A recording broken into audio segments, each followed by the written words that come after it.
An ancient cloth with a mysterious image of a crucified man. Something extraordinary had happened here. Some believe it's the most important religious artifact in the world. Till this day, the Shroud of Turin remains one of the most controversial artifacts in human history. It was first documented in 1354, and over time it has passed through places and is now preserved in Vatican City. Scientists can't tell us how it came to be. It's religion and science living together on the same piece of cloth. However, one of the biggest mysteries surrounding the shroud is the claim that the image on it suggests it was the burial cloth used for Jesus. Now modern technology brings science and religion together. Because until you have science, everything's a miracle. To resurrect a living, moving 3D image of the man on the Shroud of Turin. Recently, Elon Musk's Grok AI reportedly conducted a DNA analysis on the shroud, which it claims has begun to unravel some of its mysteries. What did the analysis reveal? And is the shroud truly connected to Jesus? Stay tuned for the full revelation. The controversial and mysterious Shroud of Turin, revered by millions, hasn't been seen by the public for 10 years. What DNA analysis found about the Shroud of Turin?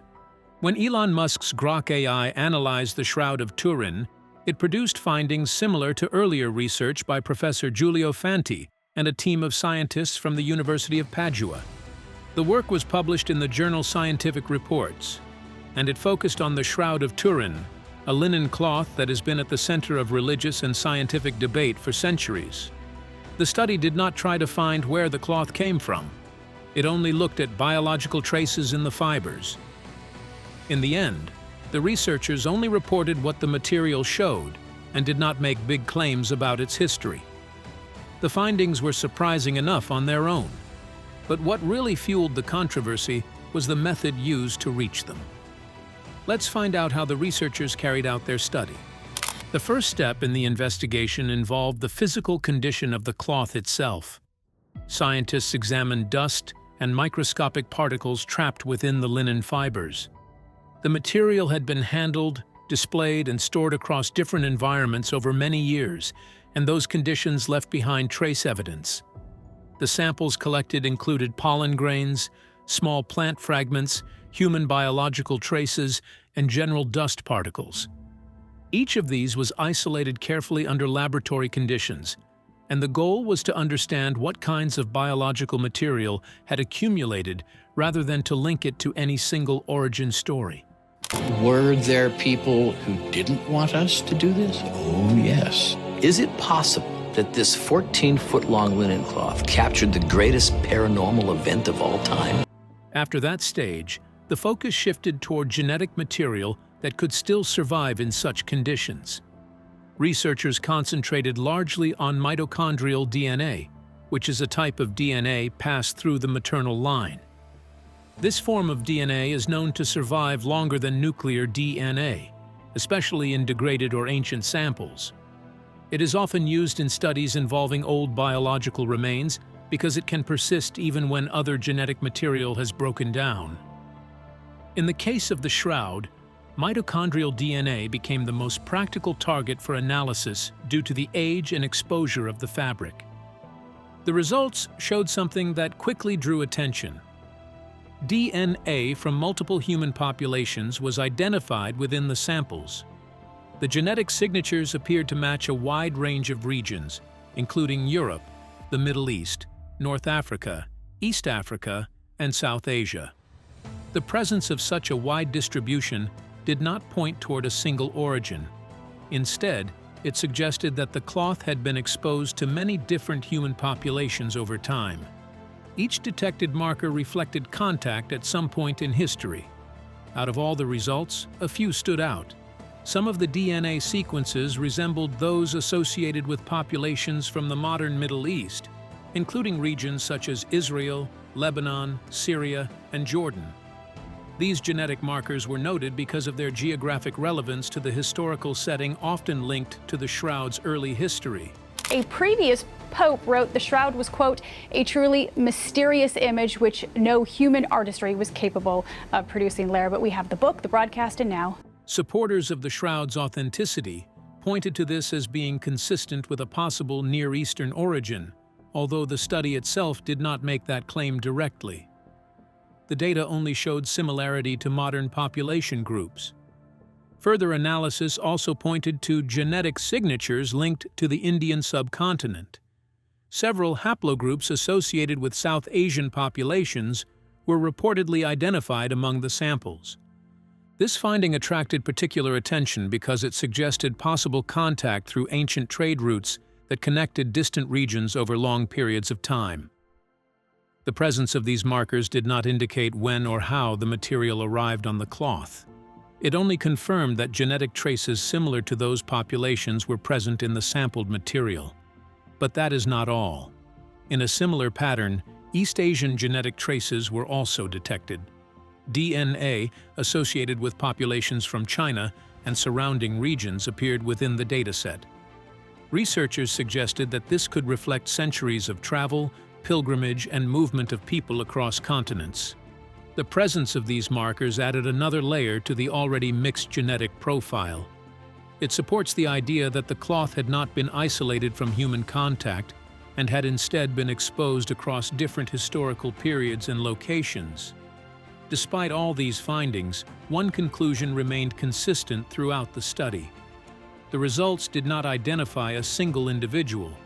Instead, what was recovered was a mixture of DNA from many different people. The samples did not reveal a unique DNA pattern that could be linked to a specific person in history. As a result, the DNA evidence could not be used to identify exactly who the cloth belonged to or where it originally came from. Ever since the shroud first really appears in history, there's been controversy about it, and there have been questions about its authenticity. Researchers also made it clear that DNA evidence alone cannot prove that the cloth belonged to Jesus. There is no verified reference DNA available for comparison, and without such a benchmark, no genetic conclusion of that nature can be made. The researchers were careful not to draw conclusions that the evidence could not support. They did not claim that the DNA proved the shroud belonged to any specific person.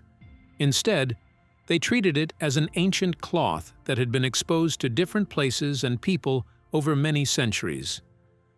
Another challenge was contamination.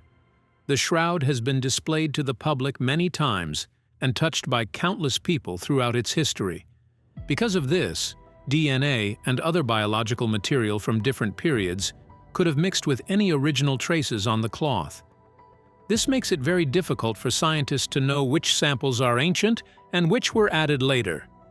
Despite these limitations, some researchers compared the results with known historical travel routes to see whether they could provide clues about where the shroud may have been over time. These routes go back to late antiquity and the medieval period. For example, Jerusalem was a major religious center in the 1st century. Edessa, linked in Christian tradition to King Abgar V in the 1st century, was an early Christian hub, and Constantinople was founded by Emperor Constantine the Great in 330 Anno Domini, and later became a major trade and religious center. By the medieval period, around 1000 to 1500 Anno Domini, pilgrims and merchants regularly moved between these regions and across Europe. Some researchers suggested that the genetic patterns might loosely fit with these long-standing travel and trade connections. However, they also stressed that this does not prove any direct link, only that the results are not inconsistent with known historical movement patterns. With all this unsettled research, one question still remains. What is the true origin of the Shroud of Turin? Stay with us as we explore the most debated theories and uncover what many believe has never been fully explained.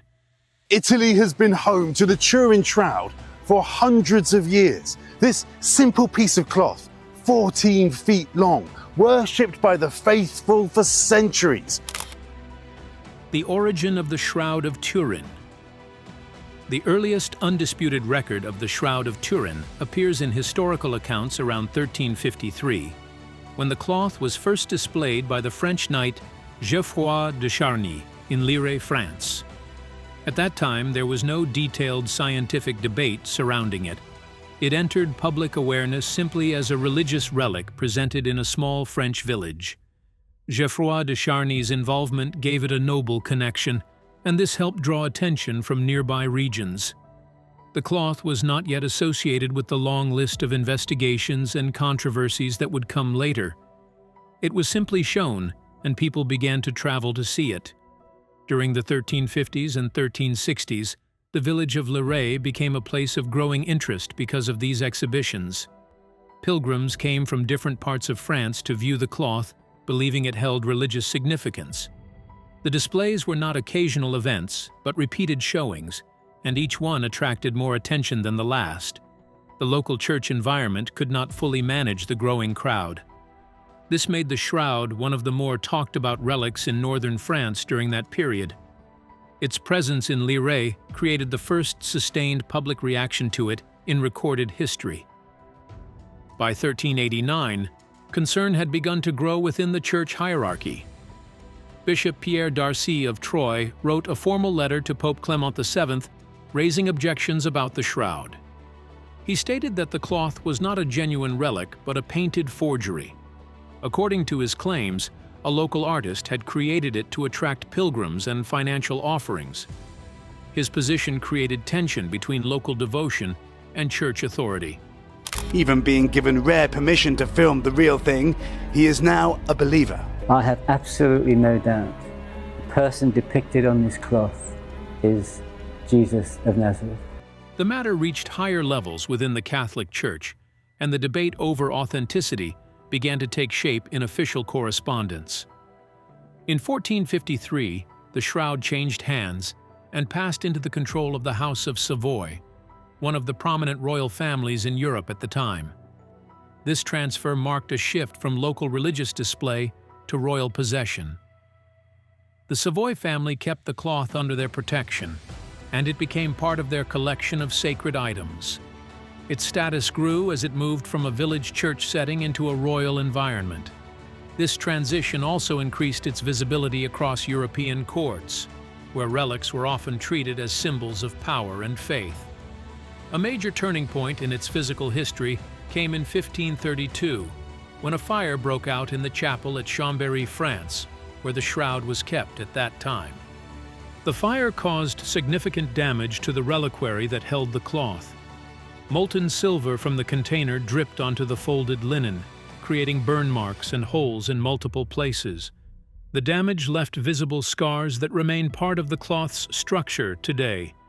This event is often recorded as one of the most significant physical impacts on the shroud before the modern era of scientific study.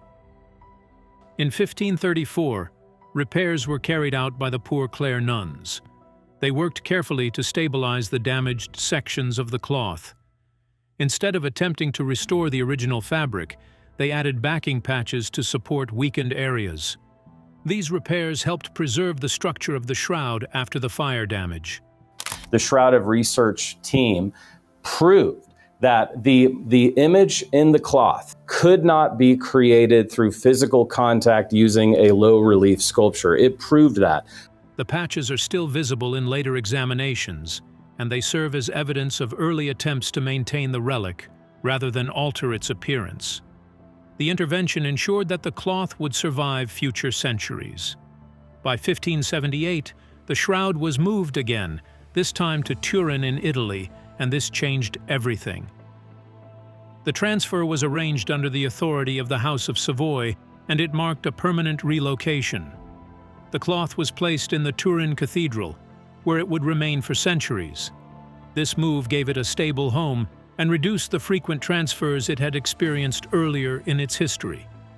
Turin became the central location for its preservation, and the city remains associated with the shroud to this day. A major shift in public perception occurred in 1898, when photographer Secondo Pia was allowed to photograph the shroud for the first time. During the photographic process, he developed the image plates and discovered something unexpected. The negative image revealed a much clearer and more detailed face than what was visible to the naked eye. Facial features such as the eyes, nose, and beard appeared sharply defined in the photographic negative. This discovery changed how many people viewed the cloth, since photography introduced a new way of seeing its markings. In 1978, a group of scientists formed the Shroud of Turin research project, commonly known as STURP. This team carried out one of the most detailed scientific examinations of the cloth up to that time. More than 30 scientists from different fields took part in the investigation. They studied the fabric using a range of scientific tools, including photography, chemical analysis, and surface imaging techniques. The image is darker here, more contrasty than what the real shroud is. The goal was to understand the nature of the image and the material properties of the linen without removing large samples. The work lasted several days and produced a large body of data that is still referenced in discussions about the shroud. A major development came in 1988, when samples from the shroud were sent to laboratories in Oxford, Zurich, and Arizona for radiocarbon dating. These independent laboratories tested small sections of the cloth to estimate its age. The results placed the material between 1260 and 1390 Anno Domini. This period corresponds to the late medieval era. The findings suggested that the cloth originated in a time much later than the traditional claims associated with its origin. The results were widely published and became one of the most debated scientific conclusions related to the shroud. In 1997, another significant event occurred when a fire broke out in the Turin Cathedral. Firefighter Mario Trematore entered the burning structure and rescued the shroud from its protective casing. His actions prevented the cloth from being exposed to direct fire damage. The incident highlighted the continued vulnerability of the relic even in modern times. After the fire, additional protective measures were introduced to ensure better preservation and security within the cathedral. Since the year 2000, research on the shroud has continued using modern scientific methods. Shroud, it's like the cloth that Jesus was buried in and left an image of him. Well, apparently it's a lot older than they assumed when they did the first testing. Studies have included chemistry, microscopy, DNA analysis, spectroscopy, and X-ray-based techniques. Each approach has focused on different aspects of the cloth, from its surface structure to its chemical composition. These investigations have added new layers of data, but have not produced a single unified conclusion. Instead, they have expanded the scientific record surrounding the shroud and kept the debate active in academic and public spaces. In 2022, physicist Liberato De Caro conducted a study using wide-angle X-ray scattering, often referred to as WAXS. This method examines the structural properties of cellulose fibers within the linen. De Caro argued that the results suggested the fibers of the shroud appeared older than the medieval period identified in earlier radiocarbon dating. His interpretation proposed that the structural aging of the fibers might indicate a different timeline. The study added another layer of complexity to the ongoing scientific discussion. Yet despite all these scientific efforts, the shroud is still surrounded by unanswered questions and lingering mysteries that continue to puzzle researchers. Let's take a closer look at these unresolved issues. To attempt to prove that the shroud could never have been wrapped on Jesus's body. However, media has just absolutely gone ablaze saying that, oh, the shroud, based on this finding, did not cover the body of Jesus. The shroud has been debunked. The mysteries surrounding the Shroud of Turin. The mystery of the Shroud of Turin starts with a simple question that has not yet been answered. How was the image on the cloth formed? No consensus exists among scientists, historians, or researchers regarding the exact process that formed the markings on the linen. The image shows a faint human figure, yet its origin remains unclear. Some describe it as a result of contact, while others suggest chemical or environmental processes. Despite decades of study, no single explanation has been accepted across all scientific fields, and the question remains open. One of the earliest modern breakthroughs in understanding the image came in 1898 when photographer Secondo Pia was allowed to photograph the shroud in Turin Cathedral. During development, he discovered something unexpected. The image appeared far clearer and more detailed when viewed as a photographic negative. Facial features such as the nose, beard, and eyes became more visible in reverse contrast than in direct observation. This discovery introduced a new dimension to the shroud, because it showed that photography revealed details not easily seen by the human eye. The result changed the way the cloth was studied and marked the beginning of modern image-based investigations. Further scientific interest developed in 1976 when researchers used a VP8 image analyzer to study the shroud. This device converts image intensity into height information, producing a three-dimensional representation. When applied to the shroud, the result showed unusual 3D information that did not match typical painted or photographed images. The intensity of shading appeared to correspond with body contours, which suggested a different form of image formation. This finding added another layer to the mystery, because it indicated that the image carried spatial data not usually present in flat artwork or photographic copies. Many Catholics believe it captures the exact moment of the resurrection, 2 millennia ago. Some researchers later proposed what became known as the resurrection burst theory. This idea suggests that the image may have been created by intense radiation or energy released during the event of Christ's resurrection. The theory argues that such energy could have interacted with the linen and produced the faint body image. However, no scientific proof exists to support this claim. The idea remains speculative and is discussed mainly in theological or fringe scientific circles rather than established laboratory research. But then, that's not all. Another widely discussed idea is the Leonardo da Vinci theory.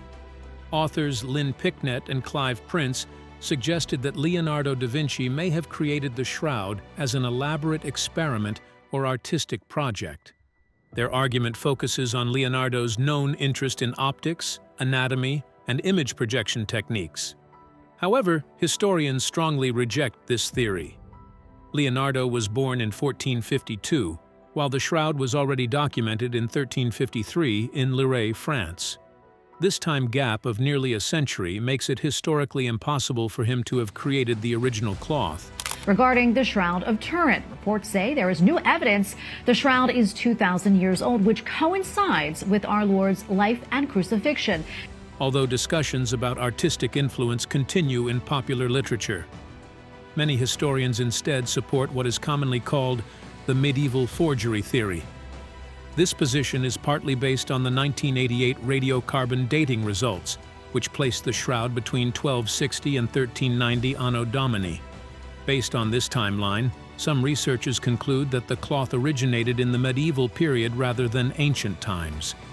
According to this view, the shroud could have been created as a religious artifact intended for veneration. This interpretation remains widely accepted in certain academic circles, although it is also challenged by other scientific findings and newer studies. Another theory suggests a connection to the Knights Templar. Some writers argue that the Temple Knights may have secretly preserved or transported the shroud during the medieval period. This theory is based on the secretive nature of the order and their known involvement in protecting religious relics. However, there is no direct historical evidence linking the Knights Templar to the Shroud of Turin. Many Catholics believe it captures the exact moment of the resurrection, 2 millennia ago. The idea remains part of alternative historical interpretation rather than established record. Historian Ian Wilson proposed a different idea known as the Mandylion theory. He suggested that the Shroud of Turin might be the same object as the ancient image of Edessa, also known as the Mandylion. This relic was believed to bear the image of Christ and was documented in early Christian history. Wilson argued that the Mandylion and the shroud could have been the same cloth folded in a way that only showed the face. This theory attempts to connect Eastern Christian traditions with the later European appearance of the shroud, but it remains debated among scholars. The question of blood on the shroud adds another layer of mystery. Researchers continue to debate whether the reddish stains visible on the cloth are actual blood, natural pigment, or a mixture of substances. Some chemical analyses suggest the presence of blood components, while others argue that the staining could result from environmental reactions or artistic materials. Yet no final agreement has been reached, and the nature of the stains remains one of the most closely examined aspects of the cloth. What appears to be new are studies concluded earlier this summer. They were focused on bloodstains and scourge marks found on the shroud and allude to Christ's death. Pollen analysis has also contributed to the debate. Researchers Max Fry and Avinoam Danon studied pollen samples taken from the shroud and suggested that some of them originated from the Middle East. These findings were used to support the idea that the cloth may have passed through regions such as Jerusalem and surrounding areas. However, critics dispute their conclusions, arguing that contamination over centuries of handling and display makes it difficult to determine the true origin of the pollen grains. Again, the debate over botanical evidence remains unresolved. Another controversial idea is the coin on the eyes theory. Some researchers have claimed that faint patterns over the eye region of the image resemble Roman coins placed over the eyes of the deceased. They suggest that these patterns may correspond to specific coin designs from the time of Pontius Pilate. However, other researchers argue that the patterns are random visual artifacts created by the fabric weave and image distortion. No confirmed identification of coins has been made, and the interpretation remains disputed. To everybody who thought that the shroud might be real, experts began to look at it, and it was finally determined that the test was taken from the very end of the shroud. Closely related to this is the hidden writing theory. Certain scholars have proposed that microscopic inscriptions may exist near the facial area of the shroud. These claims suggest that faint writing can be detected using advanced imaging techniques. However, other analysts argue that the supposed letters are the result of image noise or fabric irregularities. The idea remains controversial, and no universally accepted evidence of hidden writing has been confirmed. A further point of discussion involves the Sudarium of Oviedo, a separate cloth preserved in Spain. Some researchers argue that the bloodstains on the Sudarium match those found on the Shroud of Turin. They suggest that both cloths may have covered the same body at different times, possibly supporting a shared origin. However, they remain hypotheses without experimental confirmation. But perhaps the biggest mystery of all is the claim that the shroud is linked to Jesus himself. This single question has sparked countless investigations, debates, and documentaries. Is there any truth behind it, or is it simply a centuries-old legend? Let's take a look at what the Bible says. Arguably the most intriguing and controversial religious relic in the world, the Shroud of Turin is facing major scrutiny from a new 3D finding. What the Bible says about the Shroud of Turin. The discussion about the Shroud of Turin in relation to the Bible begins with the account of the crucifixion of Jesus under Pontius Pilate.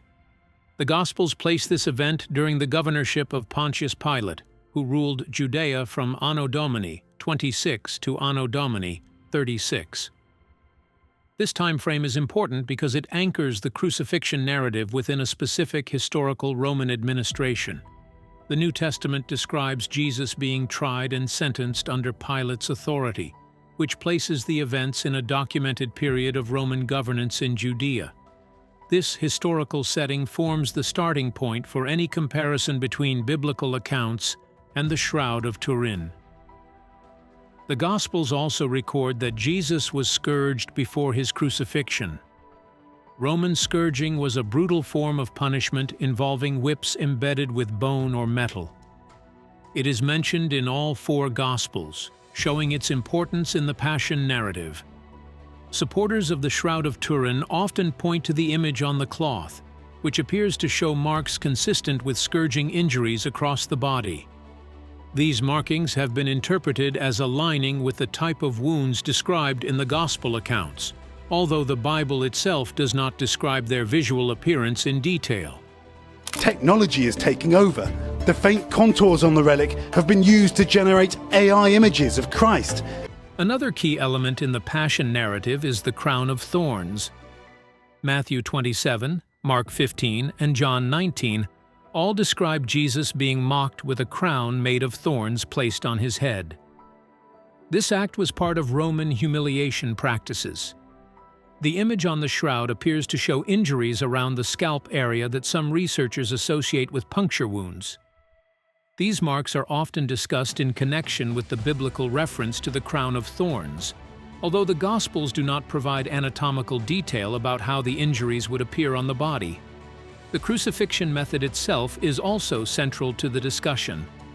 In John chapter 20, verse 25, reference is made to nail wounds, where Thomas speaks about seeing the marks of the nails. The shroud image shows what appear to be wounds located in the wrists and feet. These positions have been compared with Roman crucifixion techniques, where nails were driven through parts of the body to secure the victim to the cross. The alignment between the Gospel reference to nails and the visible markings on the cloth has been noted by those who study the shroud, although the Bible does not describe the exact anatomical placement. The Gospel of John, chapter 19, verse 34, records that a Roman soldier pierced Jesus' side with a spear after his death. Blood and water are described as flowing from the wound. The shroud contains a visible mark on the right side of the image that some interpret as consistent with a spear wound.